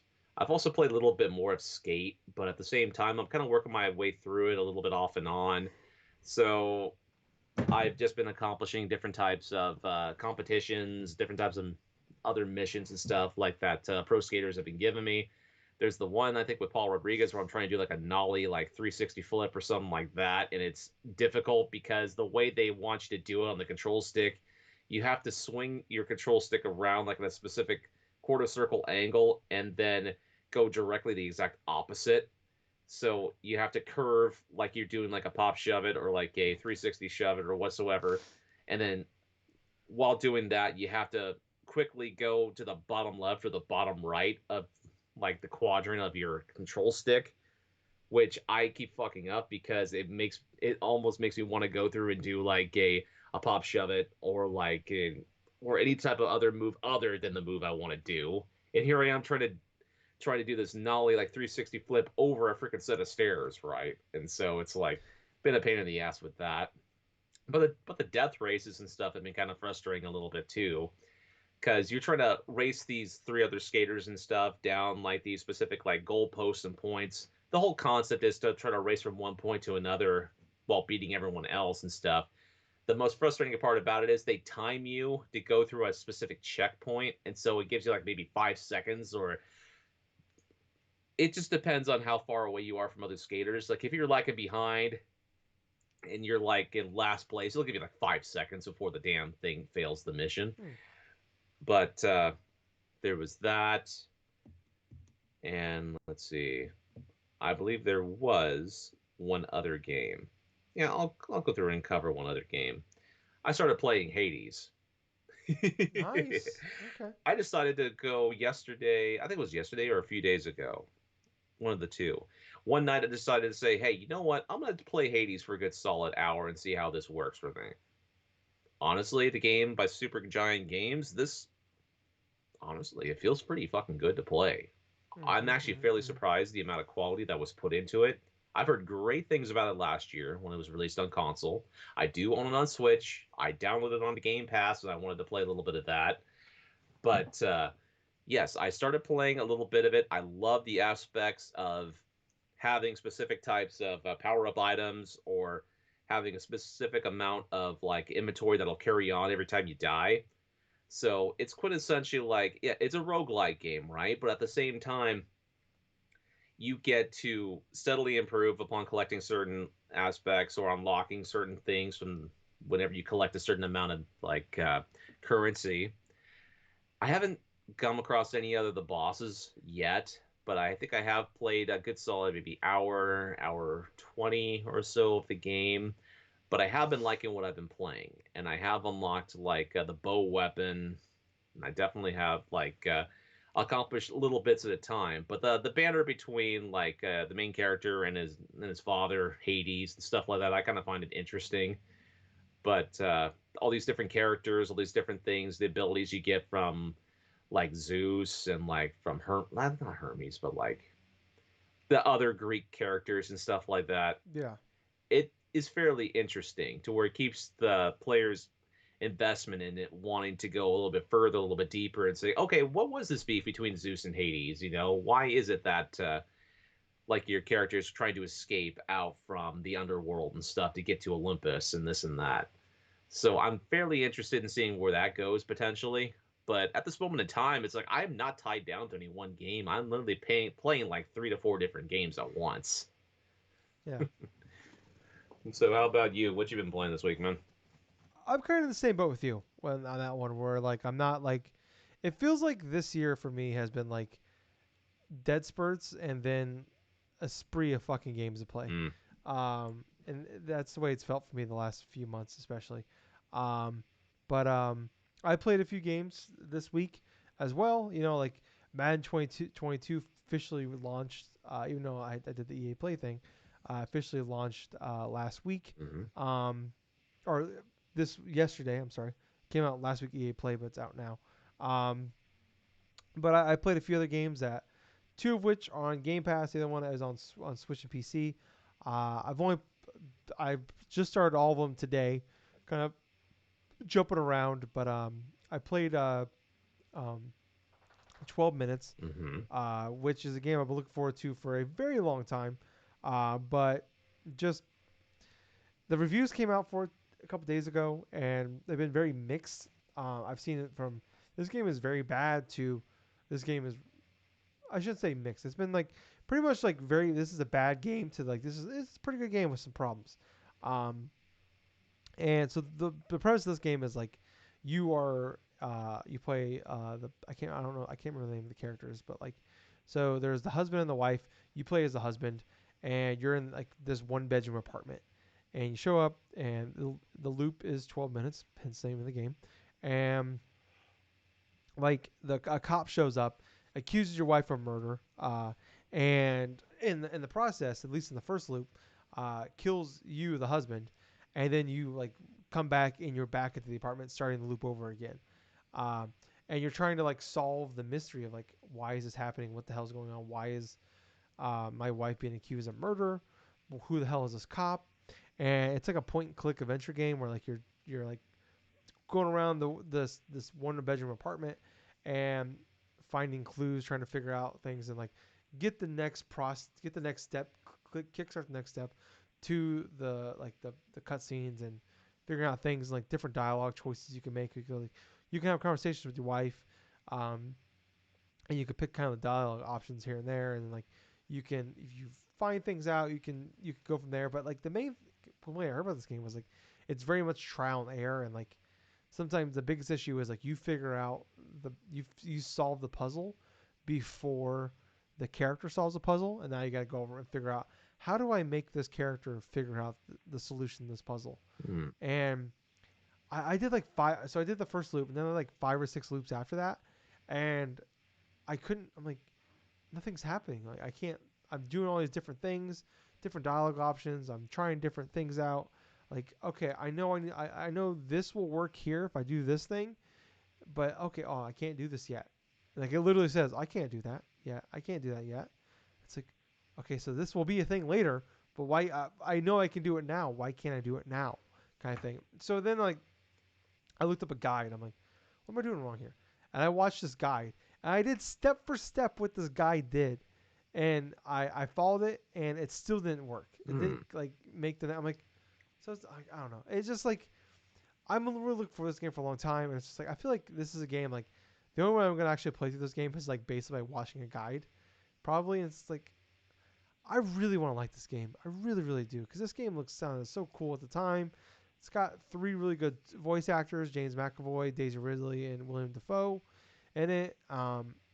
It sounds like a really cool premise, and it's like I like immediately I only played like maybe 45 minutes to an hour of it, but I just because the loop isn't I guess actually like 12 minutes. Like you can have so the way you can like go lay on the bed and it will fast forward through the loop for you, and you can wake up. So if you want to like get to like the part where the cop shows up, or you can actually walk out. If you want to, if like okay, this loop isn't going anywhere, I just need to restart it. You can like walk out the door of the apartment and I'll restart the next loop. So yeah, I probably put 45 minutes to an hour into it, and I was just like, this doesn't click for me. And I heard it's like 6 to 8 hours. I'm like, I put an hour into this and I've gotten nowhere. I don't really want to put in another potentially 7 8 hours of this of just trial and error shit. So I'm not 100% out yet, but there's other games that we playing right now, so I'm putting it down for now, and maybe I'll go back to it. Another game I invested maybe an hour and a half into. It's on Switch and PC. It's called Open Road 96. Another game I'm looking forward to. It's kind of got like a Telltale, Life is Strange kind of style, like art style to it. Um, and kind of the premise of this game is that like you play as so it's like procedurally generated like events where basically you're in this like living in like it's like Petria I think is the name of the country you're in, but it's basically like you're in a desert. Um, and what's happening, it's kind of like a roguelike in a certain extent where like you play as like each run through you play as like a different like teenager that's like missing basically, but you're like trying to get to this border and cross the border. Um, and there's this crazy like a terrorist attack happened like 10 years ago, and it kind of turned the whole country to shit. Where like the president is like a tyrant at this point, and there's an election coming up. But each of run through you play through, you like based off what you do, things can happen. Like so, you're going through like this desert down Road 96, and like you run into like these same like cast of characters over and over again.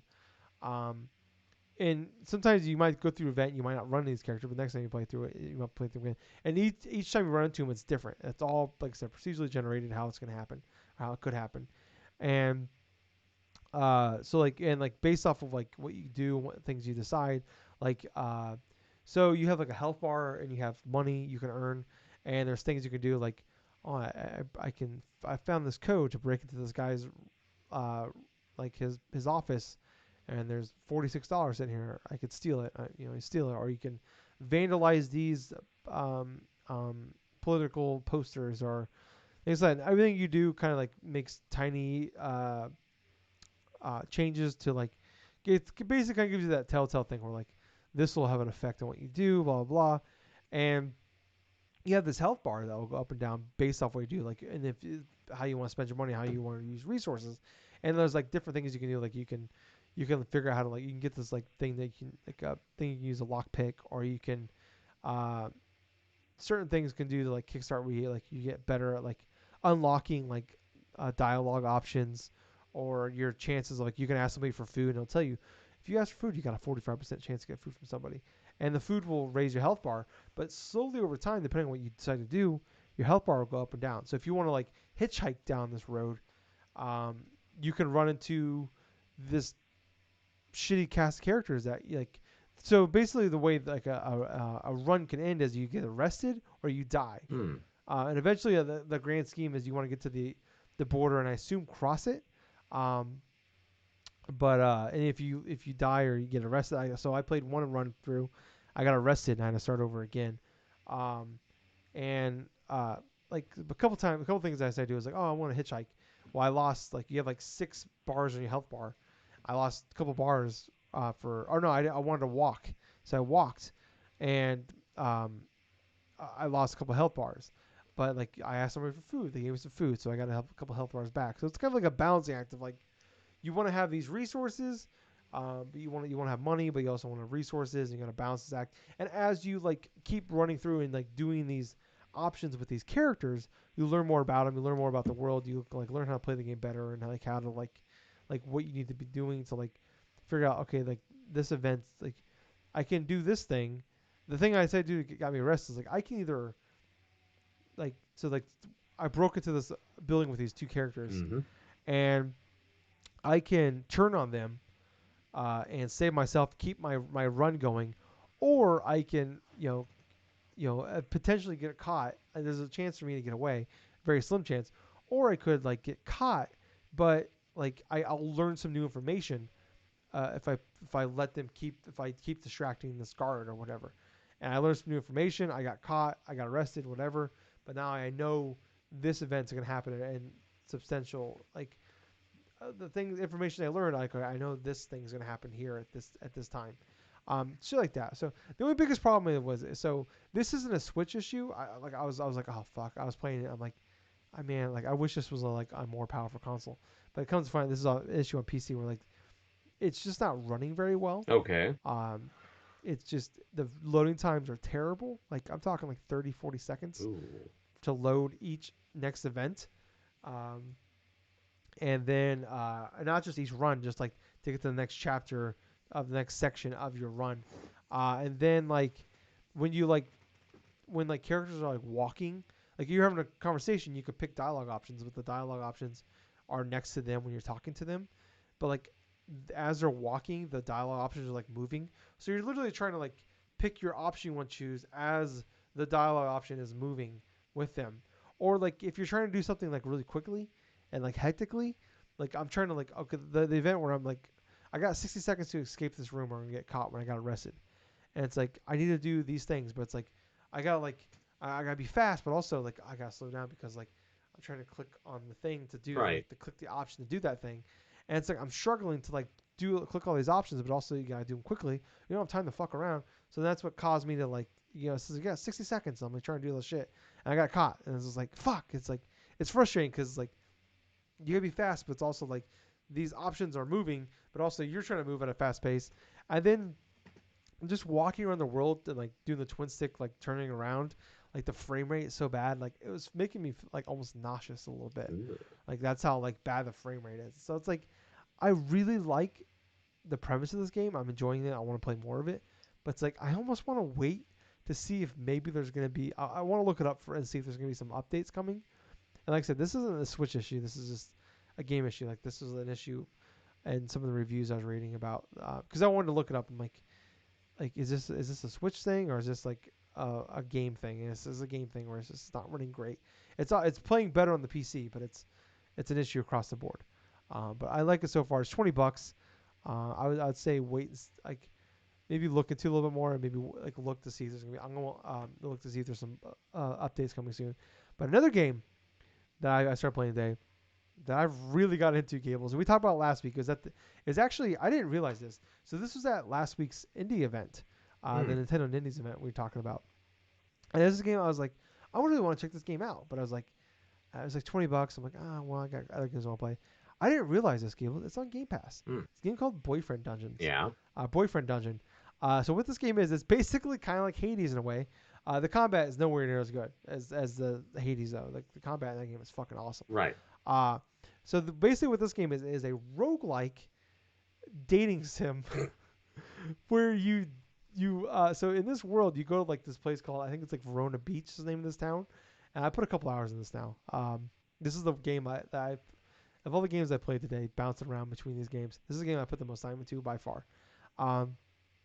And so you're like on Verona Beach, you're this kid, you don't, it's all like, it's like a dating sim, so it's like first point of view kind of shit. And you move into town, you have your cousin, it's kind of like a gay dating sim as well, where you like you've never been on a date before, so he's like trying to set you up on these dates. So you have your phone and like you do a lot of text messaging, and so you go into like this mall, and basically there's monsters in this world, and like you go in this mall and like you're like going through floors to like and continue on. If you die, then you have to you start over again. But what's interesting about this is that all the people you're dating can also turn into weapons, Gables. So I want to. Well, I'm gonna pull up my phone here. I want to make sure I find some of the people I haven't met all of them yet. There's more, but so there's Sunder, who is he is kind of like he's got a fucking 8-pack, and a beautiful hair for days. He is like his sword is like it's like a short, it's not a dagger, but it's not like it's kind of like a regular sword, I guess. But like as you like date these people and unlock new levels of like charming and love interest in these, like you unlock certain things like so like Sunder, as you upgrade his weapon, like certain things will like if when you hit enemies, like it does time more damage over time to them. Right.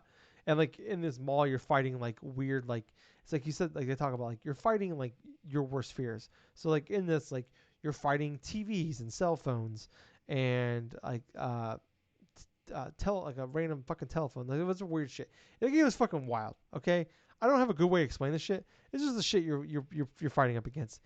I'm not saying it makes sense. I'm just saying it's a great fucking time. But in between this, like you going down, you're like fighting in this mall. That's the dungeon essentially. But as you're fighting through the dungeon, you increase your like love interest level with these characters. But also you go on dates with these characters in between the fighting. And you're like, I'm not gonna lie to you, Gables. I'm being a little hoe. I'm dating them all. I'm bouncing around between all of them. So there's Sunder who you meet as well in the game. Valerie who you meet, who I know they say a gentleman never tells, but Gables, I got it. I got in there. Got in there, Gables. I got in there with Valerie. Very proud of it. She is a dagger, by the way. This game's so stupid, but it's so fun. I don't know why I'm loving this game, but it's a fucking blast. I really like this game. But she turns into a dagger, which you use these weapons to fight with down in the fucking dungeon. Oh. And after you beat the level, you can like change between the weapons, and like I said, you also gain levels as well. For your individual character, but like you text messages with them, and each of them have own personalities, and like you're trying to like balance these, and like you're going on dates with them, and like you're doing certain things. You can give them gifts. There is a character named Seven. He is a laser saber. I haven't had the chance to use him yet. I just had my first date with him. Right. He didn't seem too interested in me though. He's actually he's part of a Korean boy band, which I didn't know his band. And he was very upset by that. I don't know if he wants a second date. I hope so, because he's a handsome fucking fellow, Gables. And also he seems like a cool weapon. But he was very upset that I didn't understand that he was in a band. There's a couple other characters you meet that aren't weapons. There's one character that you meet that like his name is Eric, and there's a little controversy around this game that kind of popped up where like there is like I mean it's a shit that's in real life and it's really it's not obviously it's pretty shitty shit but it's like people just don't understand no means no kind of stuff where like people just can't keep harassing you, hounding you, stuff like that, grooming, all that shit. So like they actually went in over the week and like added like through an update like a patch like where it's like hey there's gonna be some shit in there like to expect. And so there's this one character that you meet that you go on a date with and um, seems totally normal at the beginning, and then like he does not understand that no means no, and he shows up at a party. He'll like send you gifts. He'll text you constantly, even though you tell him, and you can like play along and you can still like him. He also sells weapons as well. Um, so it's up to you if you want to keep that interest going. And but it's like I've been like, dude, you're kind of a creep. You go fuck away. And he just doesn't go away. He keeps like harassing you. Like he left me a rose on my front doorstep. It's very creepy. It's very weird. I don't like it. Um, but yeah, I mean that's been a controversy of the game. Um, but that doesn't really bother me. It's very creepy. Don't get me wrong. But it's also like I know other guys. I know guys that are like this. Yeah. So like I'm not trying to laugh at like it's a funny way. Like no, like I'm like no, that's very realistic. Like I know people that are like this. They don't understand like that person's not interested. You probably should just leave them the fuck alone. But yeah, like it's definitely like cool and like interesting. Like all the different characters like and there are like different styles and like personalities and like you can like anytime you can like say I'm interested in with these characters and like kind of move on and like you can date all of them. You can pick one or two or a few of them. Um, I got a few I'm interested in. Um, I had a one of my dates with Sunder. His friend told me that don't he's not a good person. Like he's not a good boyfriend. He's not a good person. Stay away from him. But he's just so mysterious and he's got an 8-pack Gables. So I gotta understand. I gotta get in there. You know, gotta get in there. I gotta figure out what the fuck's going on with this guy. And also he's a really good weapon. So I don't want to fuck that up. And then there's like another guy. I forgot his name, but he's like kind of a rich guy. He's got money. He's actually my favorite one to play as. I'm just not interested. I'm just kind of using him because he's a good weapon, you know. But Valerie, she's a dagger. She's not my favorite weapon to play as, but Valerie, oh man, she's she's my favorite right now. Gables.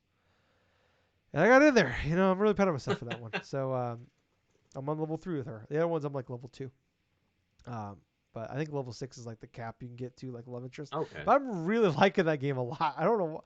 I can't believe it. And like the gameplay, like so like kind of going into the gameplay of it, it's very basic. Like you have like a light attack, you have a heavy attack, you have a dodge roll you can do, and then like you have like you can heal.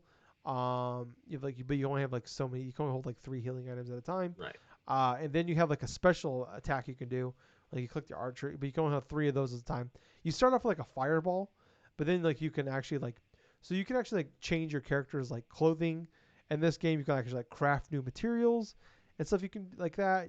Like so you can craft gifts to give to people, and like your gifts they either gonna love or hate them, depending on like you just gotta know the personalities if they like that gift or not. And then you can also like find new abilities as well. So like the next one, a special ability I got, I can actually put my enemies to sleep. And like I said, each possible partner in this game, as you level up their love interest with them, it unlocks new abilities. Like I said, like Sunder, like as I attack them, it does affect damage later on. Um, Valerie, she's the dagger. She can actually like cause the enemies to be confused as they get close to you, which then they get confused and then they're kind of stunned for a few seconds, and you can do some damage to them. The cool thing is though, as if you die, you don't just start the whole like mall over again. Right. You can go back to the level you died at. Oh, God. So like I think I got to like level 11. Now I think there's multiple dungeons. I don't know how many levels are in each dungeon. So like I'm in the mall dungeon. It's the first one. I think I'm on level 11 of that, or floor 11.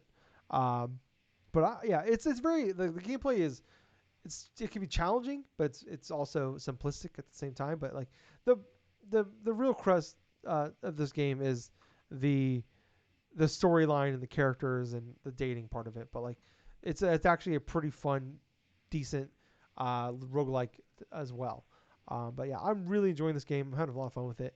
Um, I think of these three games I talked about, this would be the one I'm going to keep playing as of right now.